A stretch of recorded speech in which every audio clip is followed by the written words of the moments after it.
Fala aí, nação tricolor! Seja bem-vindo a mais um vídeo aqui no canal. Vamos acompanhar as últimas notícias do São Paulo e vamos ver a análise dos comentaristas sobre essa derrota do São Paulo para o Corinthians por 3-1.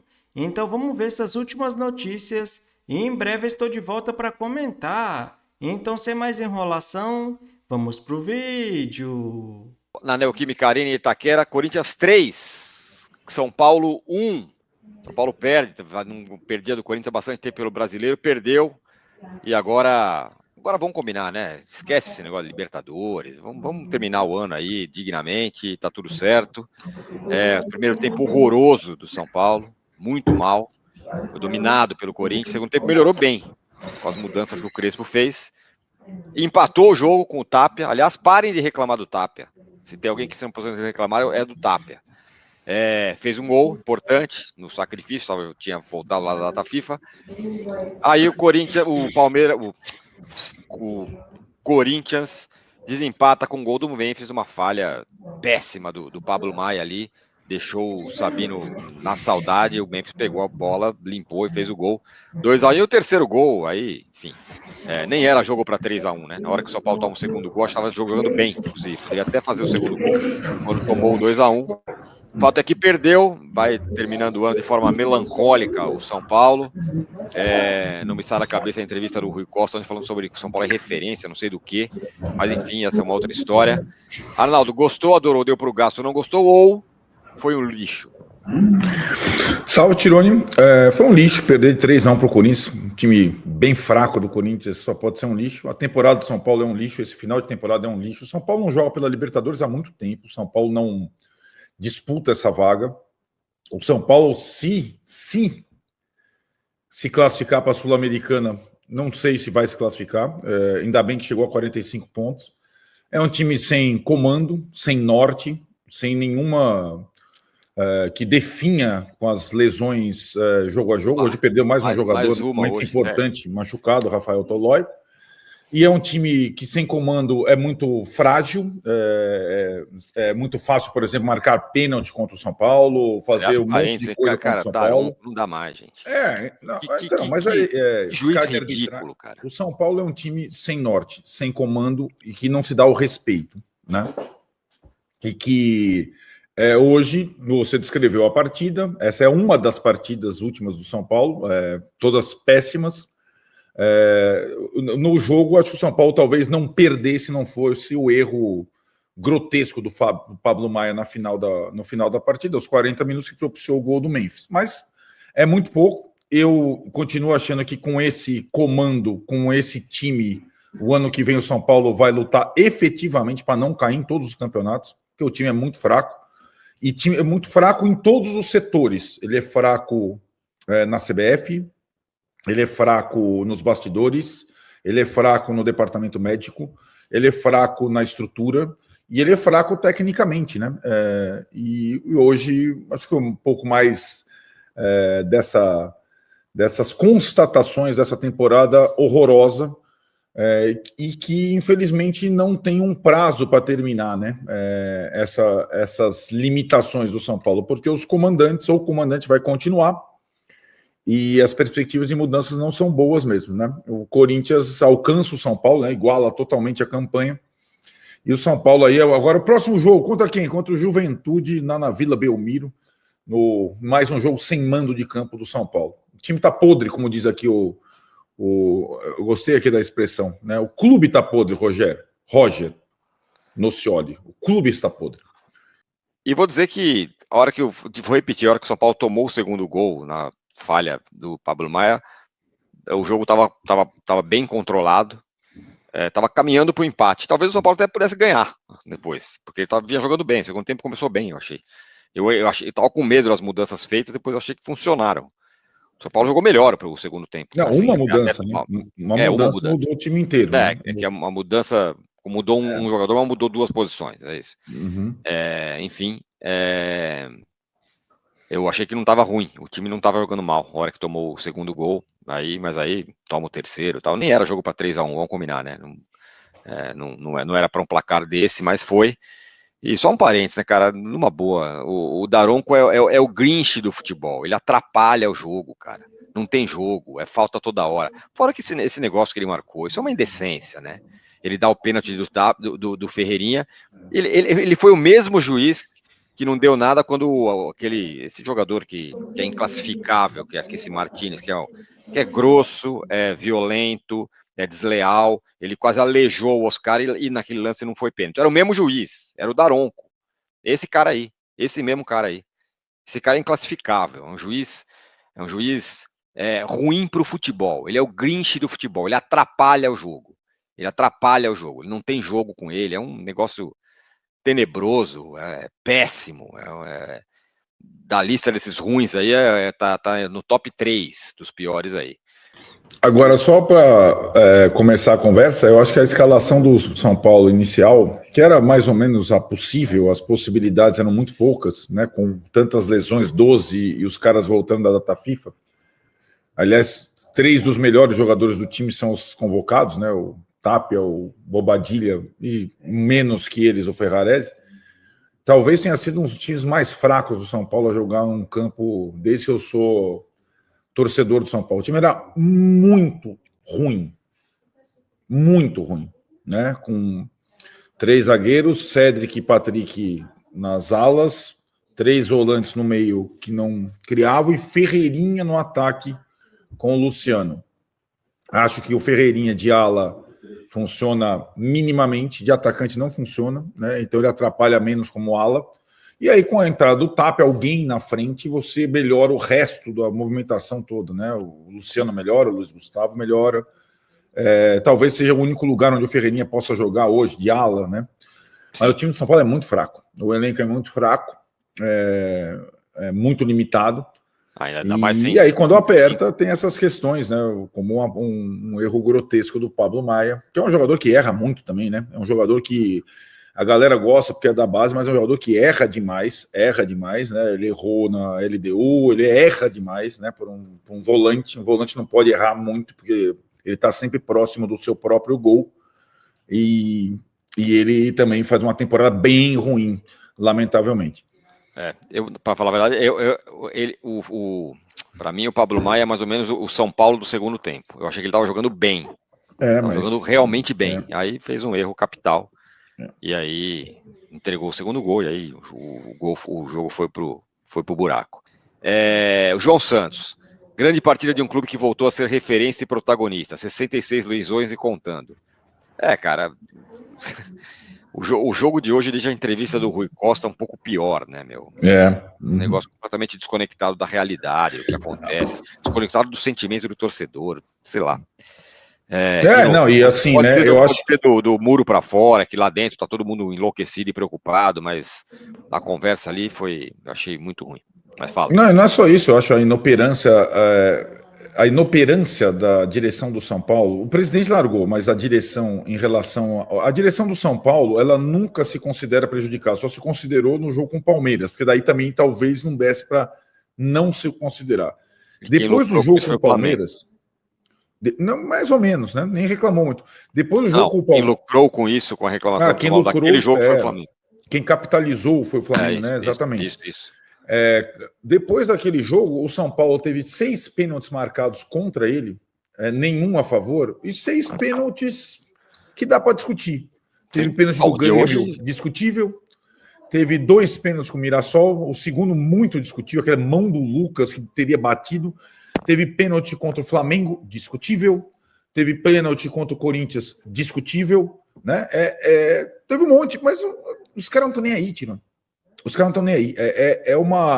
Isso vai contaminando. De novo, não acabou o ano. Porque quando você tem partidas a jogar, elas podem implicar em muita coisa, né? Não só você cair, despencar na tabela, pode implicar em confiança, jogador ser crucificado, treinador perder a paciência, treinador começar a se complicar. Não acho uma coisa, não é que acabou, vai todo mundo de férias. Se pudesse fazer isso, talvez fosse melhor, né? sinceramente, jogar o Sub-20, as 4 últimas partidas do campeonato, né? Botar ingresso a R$1, mas não fizeram isso, né? Contra o Juventude, deveria ter feito isso, e botar o Sub-20 para jogar. Deveriam fazer isso.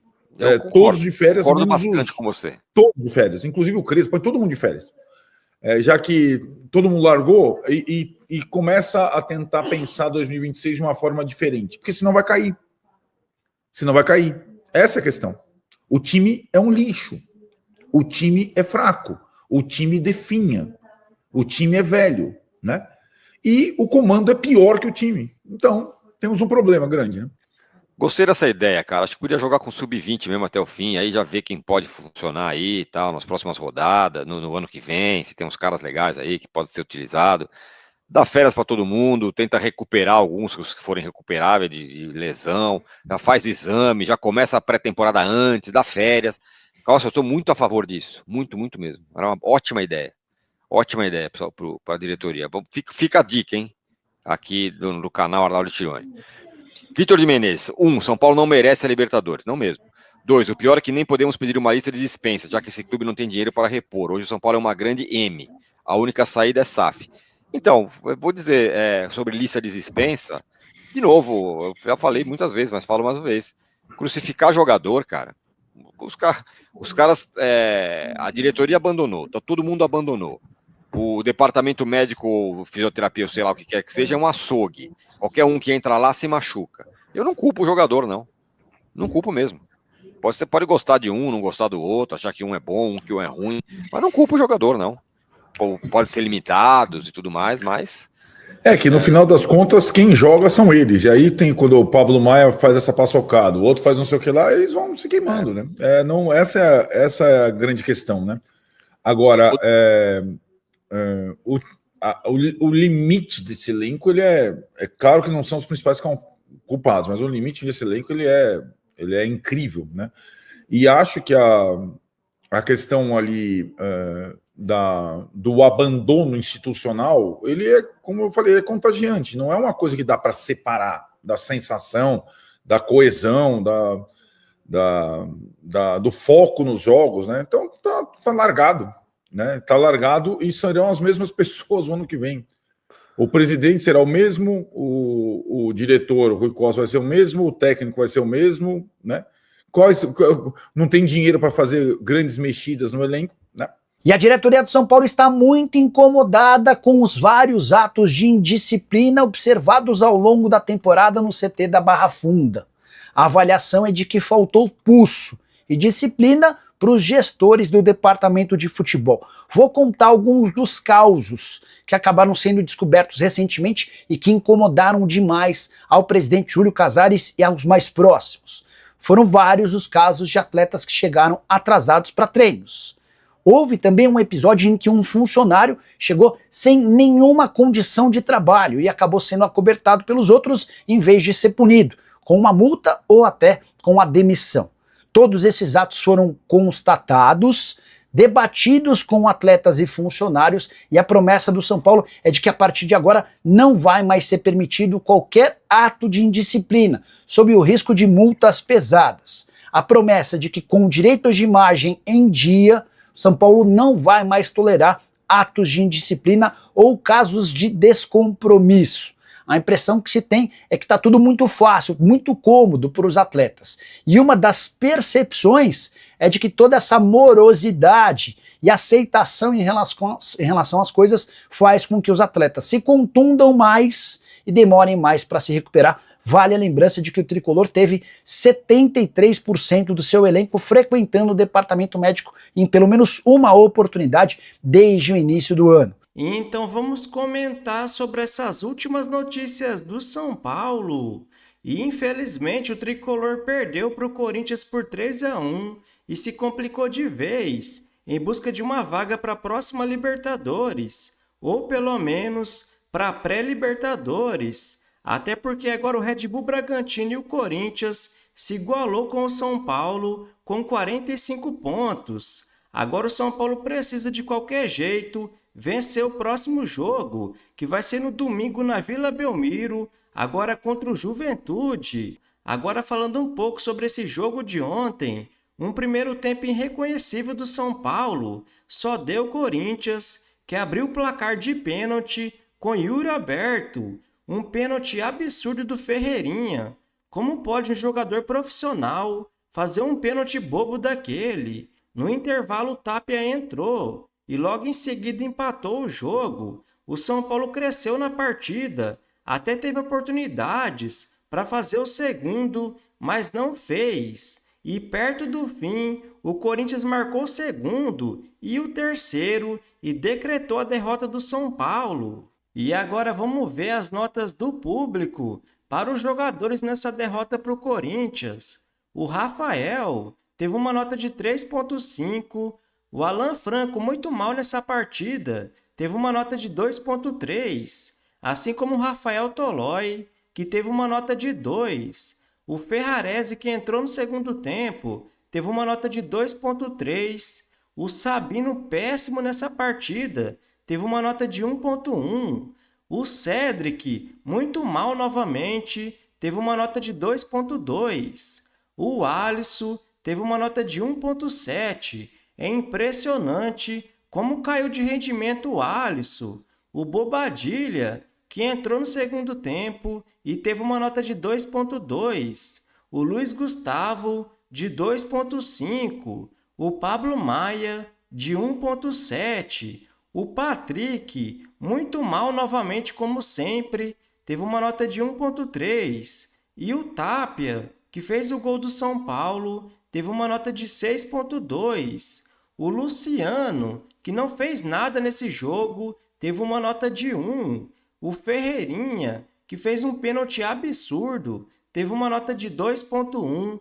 E o Hernan Crespo teve uma nota de 1,6.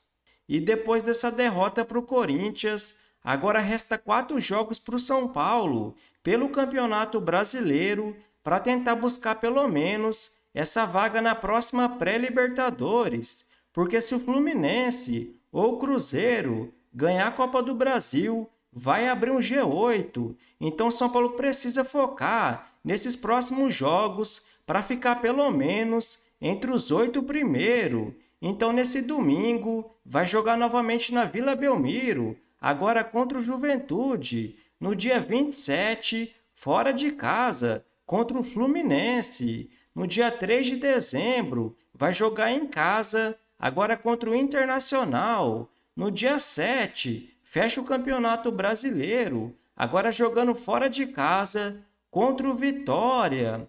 Eu vejo vários torcedores falando: o São Paulo vai enfrentar 3 times que está brigando para não cair, falando que isso é uma coisa boa. Eu não concordo, né, galera? Até porque tanto o Juventude, o Internacional e o Vitória vai jogar a vida contra o São Paulo para não cair para a segunda divisão. O São Paulo precisa voltar a jogar bem, assim como foi contra o Vasco e o Bahia, se realmente quiser buscar essa vaga. Então, se você curtiu o vídeo, deixa seu like, se inscreva no canal e até a próxima!